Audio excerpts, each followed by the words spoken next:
Hey folks, Chris Lito here, New Jersey, Delaware Bay editor of the Fisherman Magazine, and no, this isn't a frisbee I have in my hand. I have a tip-up, and I'm getting ready to use it.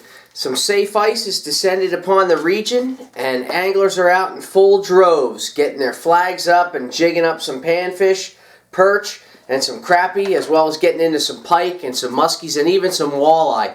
This past Sunday, the rain did put a damper in that fishery. It was ice cold.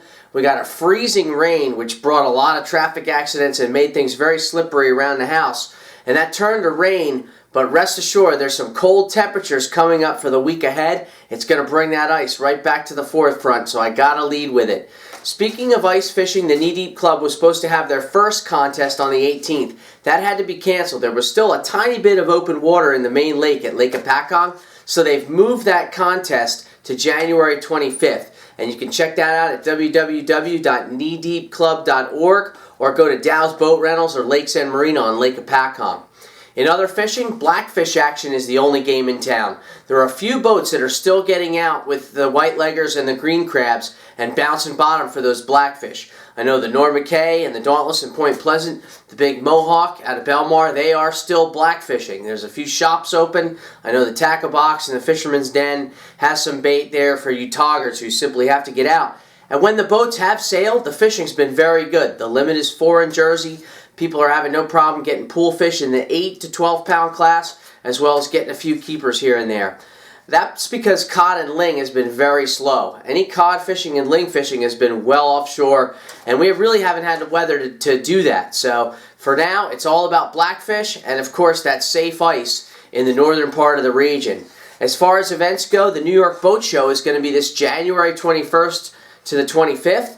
And we've got the big Dreamboat drawing on the 24th, as well as some great giveaways from Star Rods. We've got the polarized sunglasses. We've got the aluminum pliers for subscribing or renewing or taking out a new subscription to the Fisherman. You get these great gifts that are valued at between $30 and $40. Also, on January 24th, the Canyon Runner crew is going to have their seminar series down at the Convention Center in Atlantic City. For info on that, send an email out to Captain Adam at info@canyonrunner.com. See if there's a few seats left. That's always a packed house. There's so many different seminars all about offshore fishing. It's unreal. Those guys are the best in the business.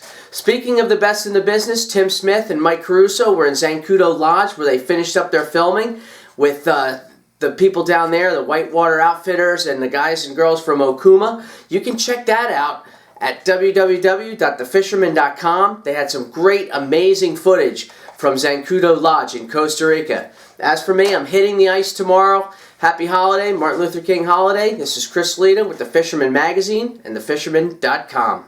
To receive the latest fishing reports, subscribe to the Fisherman's YouTube page.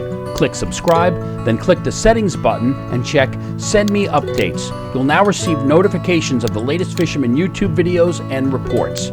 If you're already a subscriber, make sure you've checked Send Me Updates in the settings so you receive the latest notifications.